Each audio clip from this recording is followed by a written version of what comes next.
Hello, party people, ladies and gentlemen, boys and girls, children of all ages. Welcome to the Game Dojo. I'm your host, the Game Ninja, and it is October. I was going to say Halloween. It's October. So, ladies and gentlemen, we are doing the 31 days of Halloween here in the Game Dojo for 24K movies and reviews. So, while we will do some other things, these reviews will be mainly horror related in the genre, and there is a lot to go over, but we can't forget the things that are happening, just happening, about to happening, or have come to pass. That being my TV series From being back on the air. If you haven't seen From, you're missing out. Definitely one of the greatest TV series I think I've ever seen. It's season 3 and we're just now starting to unfold and get answers, and it is a creepy, freaky pleasure that you're gonna love to watch. Absolutely. Definitely gonna do a review on that later today. But before that, I want to do The Lord of the Rings, The Rings of Power, Season 2. So the season finale just happened. And oh my God. People talk smack on The Lord of the Rings, and it's not just because I have the precious and I'm influenced by the precious and I serve the precious.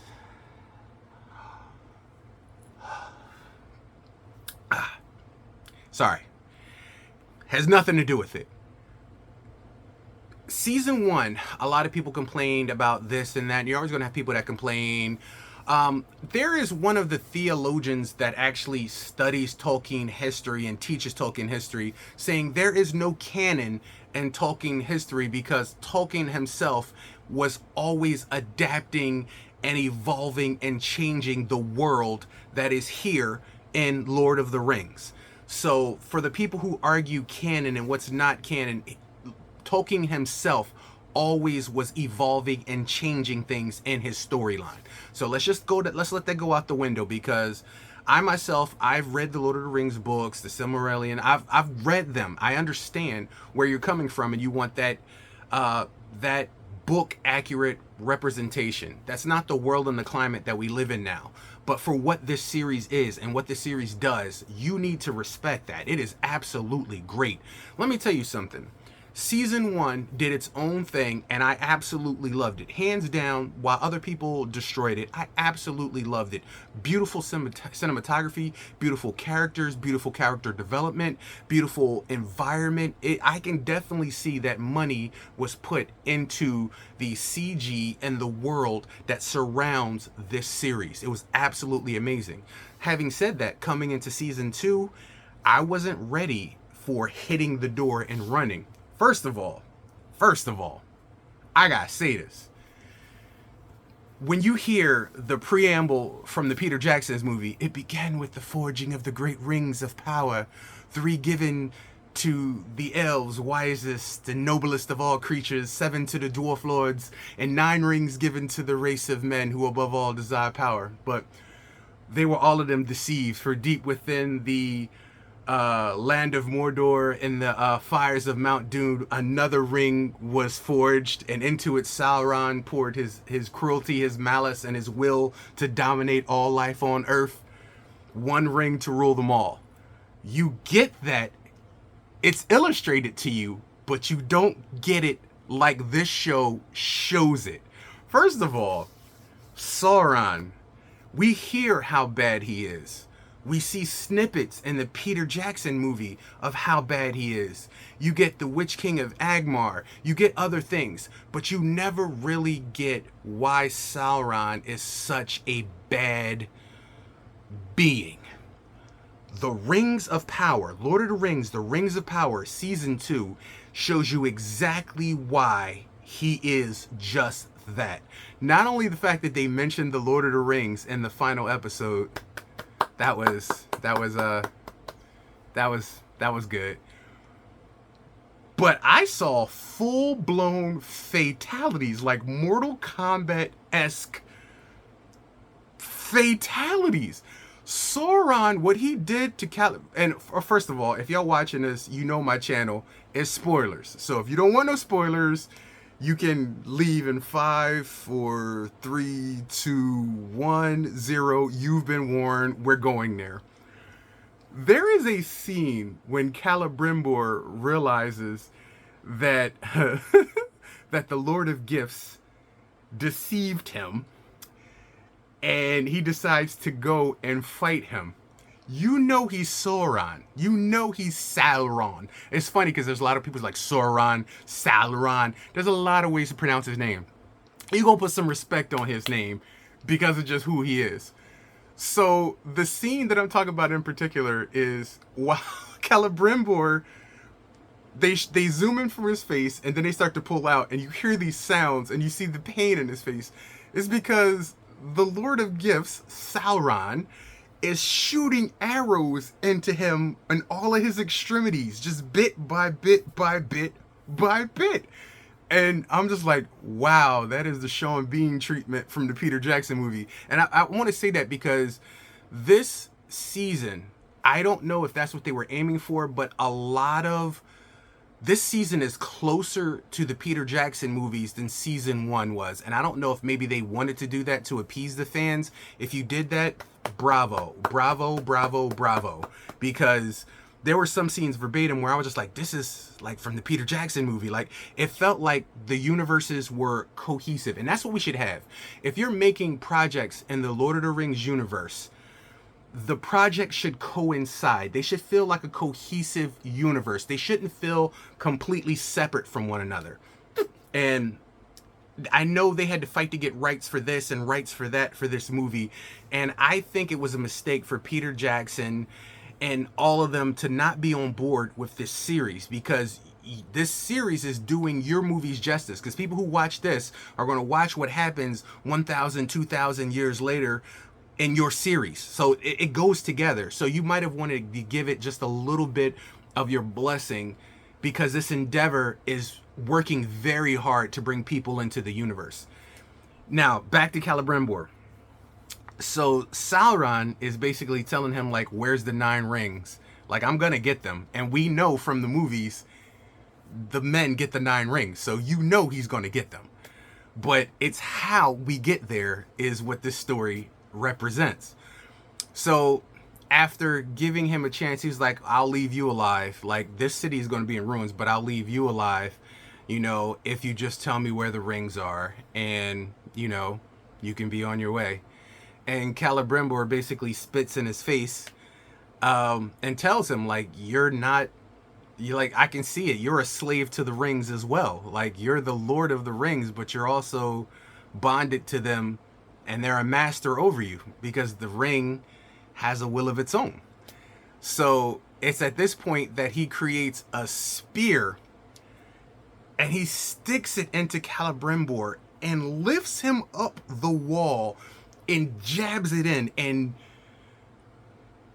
I wasn't expecting the level of violence in this TV series that season 2 brought. And it's all over. It's all over the episodes. Like, I'm just talking about just the final episode, but there are, oh my God, man, there are scenes that you're just like, oh, like, wow. Wow. Okay, so as he sits him up and pikes him like Vlad the Impaler and walks out, like, the orcs come in, and I know the orcs are going to be with Sauron one way or another. Adar was good, and I understand he loved them and he wanted this whole thing, but they don't have love in mind. They don't want peace. They are creatures of habit and creatures of destruction. That's in their nature. You were born an elf and you changed to this, but they're not. They're only doing what's in their nature, and the love that you have for them does not translate over to them as love. And you should have known that when they were questioning you going into the field when all their brothers was dying. That's all they wanted. But so the orcs finally come and talk to Sauron, and they know who he is when they meet him, and that just kind of paces off there. And then it cuts to Galadriel with the rings trying to get the other elves out of the city, and they were led right into the trap of elves. And she's a badass. She is a badass. I'll give her credit. She is a badass. She has all the skills to pay the bills, but she is no match for Sauron. And I'm so glad that they went there, because they try to seem like Sauron is a pushover, and she spent this whole 2 seasons hunting him down to destroy him, and she thinks she can do it by herself. But the fact of the matter is, the power that resides in him cannot be extinguished by one person. You need a culmination of people working together to destroy this evil. You need that. So I'm glad the fight with Galadriel versus Sauron, he basically showed her, I can take you out anytime, any moment, any second that I want to. And he stabs her with the crown after embarrassing her with a bunch of cuts all over. Like, he's not even trying. She gets a few shots off on him, but I think it's because he wanted to let her win. He was toying with her. The entire time he was toying with her. And I skipped over a scene, but I have to go back to it. So Adar is talking to Galadriel, and they're just like, team up with me so that we can take down Sauron, because I can't do it alone, you can't do it alone, but maybe together we can. And he gives her back her ring of power. He gives her ring of power back. He could have taken it and used it. He gave it back to her because he needs her, because he can't do it on his own, but he figured maybe her and him together can. So it's finally the point where she realizes maybe together we can beat him. And you see the orcs bringing in one of the high-ranking ones on a stretcher. And from the moment they brought him in, I'm like, that's Sauron, or something is up. Instantly. Didn't have to watch this, didn't have to see it. I'm like, yeah, no, something is up. And Adar bends down to tend to his beautiful soldiers, and he has nothing but love, and he promises them victory, and he rubs his head. And it's at this point that the orc stabs him through the ribs with a blade and stands up and basically lets him know the hour is later than you know, to quote Peter Jackson's movie. And the orcs that he so gallantly loved all come together and shank his ass up, Rebenga style from Scarface. Do you remember when he was in the labor camp underneath the freeway bridge? Libertad, libertad, Rebenga! And he catches them with the shank. That's what all of them do. They all get together, and he loves them. He's taken care of them. He's fed them. He loves them. His love is genuine for his children.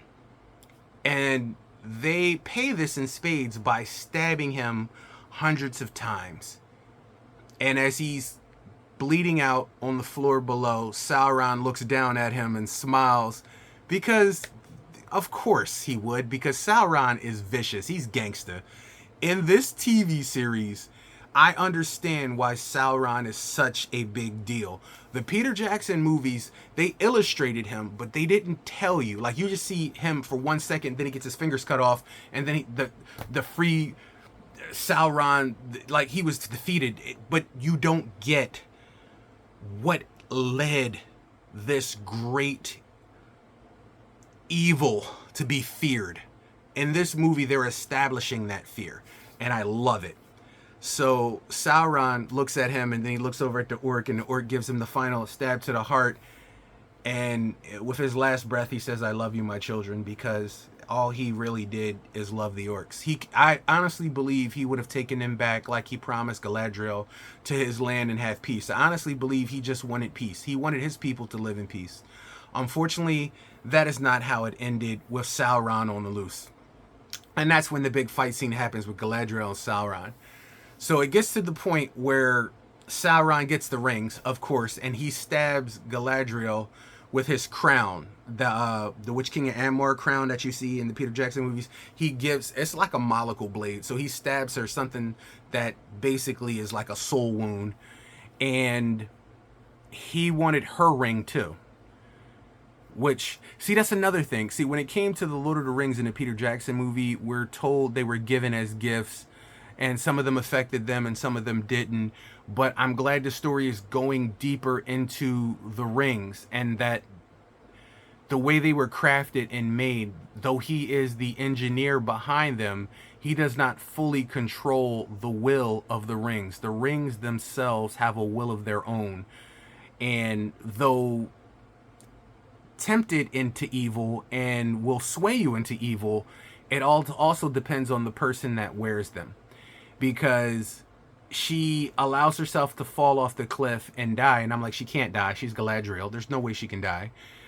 With the ring, and Sauron disappears into the darkness. The city of elves is destroyed. Celebrimbor's works were destroyed in front of Lord Elrod and the king,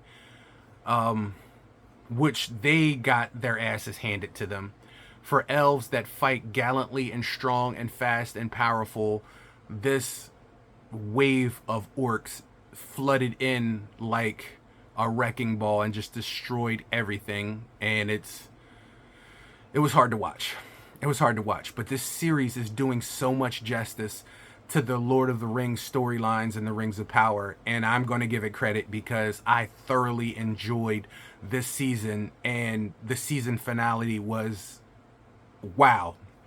So going back into that, one of the other stories, as you saw, the reason why I chose these four, because these are the main four people whose storylines interact with each other towards the end. They finally come together, all except for him on the end, which I'll go into it now. We knew, we had questions, but now it's been established. He is Gandalf. So Gandalf has his staff, and he knows his name is Gandalf. Now it's funny because as he helped the hobbits or Harfoots leave the village, they kept calling him, because they didn't know what kind of creature he was, so they kept calling him Grandelf. Goodbye, Grandelf. Goodbye, Grandelf. And I'm like, that's so close to Gandalf. If you guys don't go there, I'm going to be very angry. Grandelf. Goodbye, Grandelf. Grandelf! And I'm like, that's Gandalf. That's got to be Gandalf. And he found his staff, and he went back to where the sacred fire is, and the person that was literally teaching him, who said, you don't find the staff finds you. And he also says the name finds you, and he says his name is Gandalf. And I'm like, finally, we thought he was, we hoped he was, they held it for a whole season, now it's established, he is Gandalf, so we know he's Gandalf. But going back to the dwarf side, man, the dwarves, I like the fact that we get to see more of the dwarves in this storyline than we did the Peter Jackson movies. Peter Jackson movies, it seems like they only included them because Gimli had to be a part of the Lord of the Rings. That's why they included them. But when we go back to the place where the dwarves live, the Great Mountain, it's really just in ruins, and you don't get to see the beauty in what happened there. They spent a lot of time developing the dwarves, the dwarven storyline, the king, the ring of power that his father fell victim to, up until the very end, where he showed resilience against the Balrog, which I knew they were going to unearth a Balrog. And even in the Peter Jackson movies, he says that, you know about him, he dug too deep, you know what he unearthed there.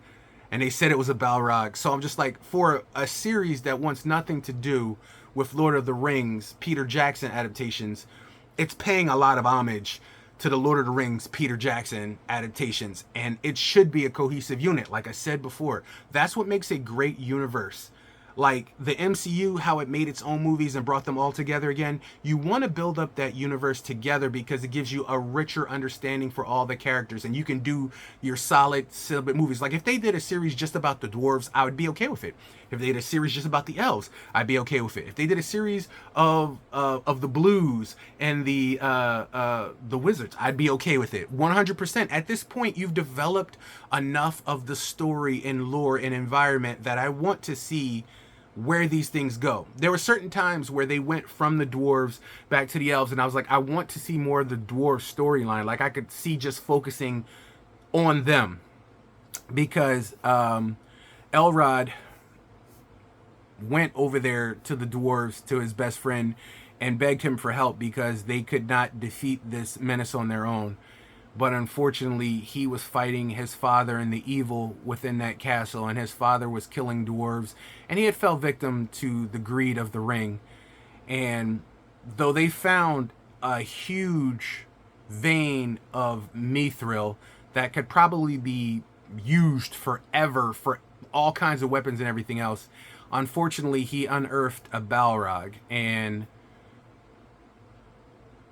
there was no stopping him. And his father, at the end, took off the ring, set the ring down, apologized to his son, called his son King Durin, and ran headfirst into battle with his axe against a Balrog. Like, the only other person we've ever seen face a Balrog was Gandalf, and Gandalf fell to him in the shadow.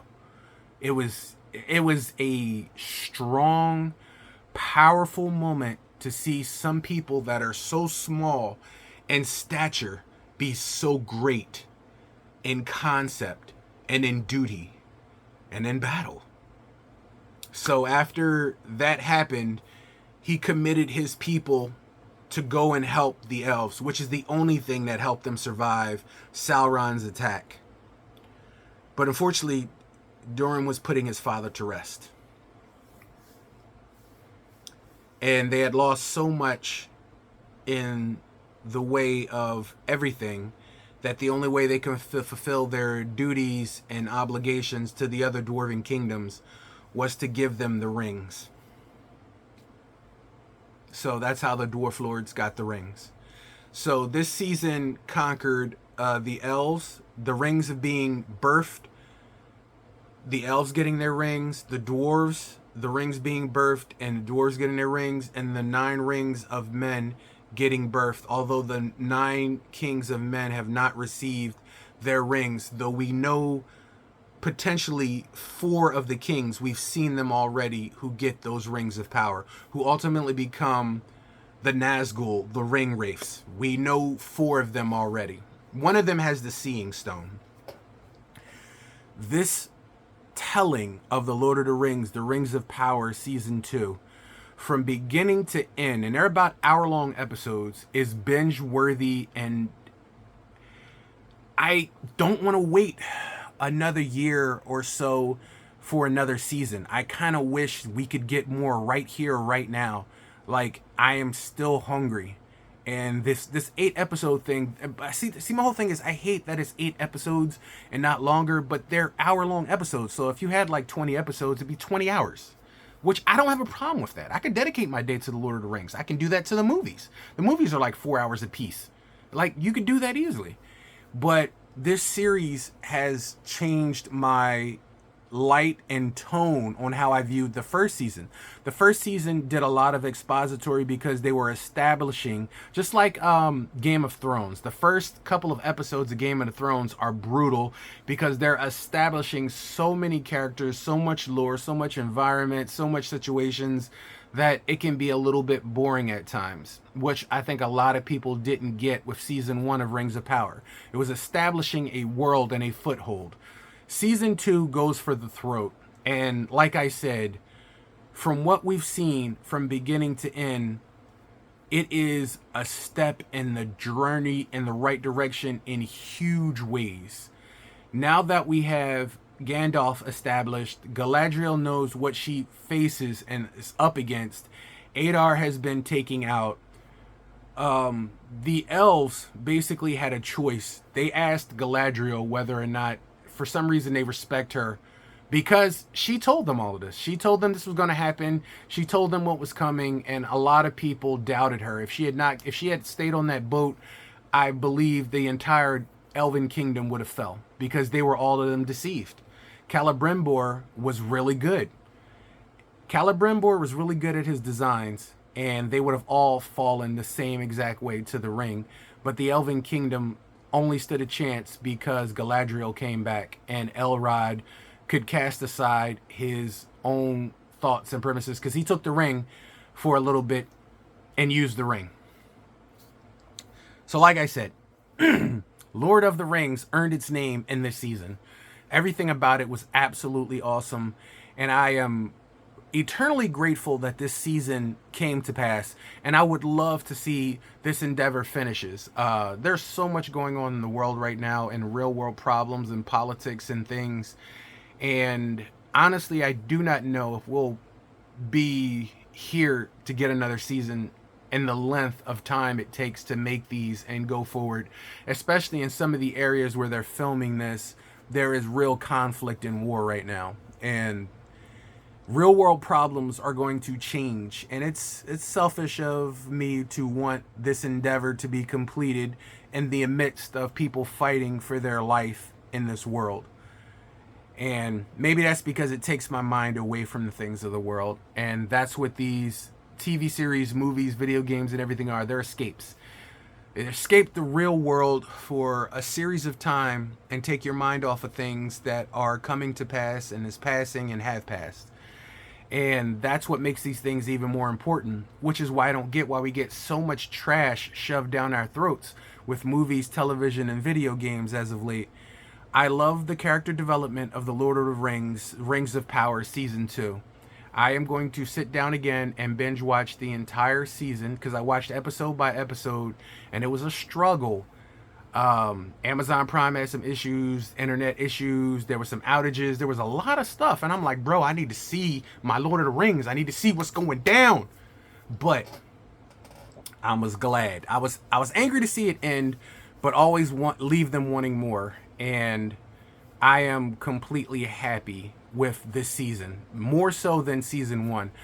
If season 1 to me was platinum, season 2 to me is triple platinum. This season was amazing, both in everything that happened. There was so much uncovered, so much that they gave us, so much. It was I've never see the Peter Jackson movies are PG. I think they're PG-13. So there's a lot they hold back. This series is brutal to the point where it's a rated R. And it's not for like sexual content. It's for violence and some of the things that happen. And it's just mind-blowingly amazing. And the Rings of Power Season 2 here in the Game Dojo as a rating gets a triple platinum rating. I recommend it. I recommend you get it. I recommend you binge watch it. You will not be let down. And there's people out there that are going to bitch. People are going to bitch all the time, whether or not something is good or bad or up to their book or up to the book standards. Look, go into this thing with an open mind and watch it for what it is. And I guarantee you, you'll enjoy it. Maybe even more than I did. Trust me, there are not too many great things on television to watch. Not too many great movies that are coming out to watch.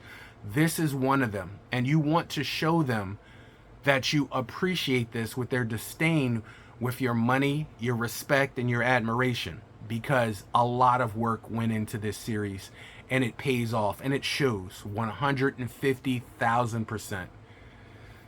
So ladies and gentlemen, the second season of Ring of Power is in the book.